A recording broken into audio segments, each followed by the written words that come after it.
ഇപ്പോൾ ഈ വീഡിയോ കാണുന്നത് ഈ റോഡിൽ നിന്നുള്ള മലവെള്ളമാണ് കേട്ടോ. മലവെള്ളം വന്നിട്ട് ഈ ഡൗൺ ട്രാക്കിലേക്ക് ഒലിച്ചിറങ്ങിയിരിക്കുകയാണ്.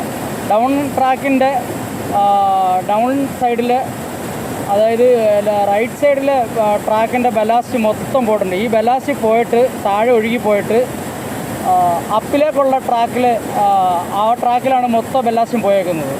അപ്പിലെ ട്രാക്ക് ഫുള്ള് വെള്ളമാണ്.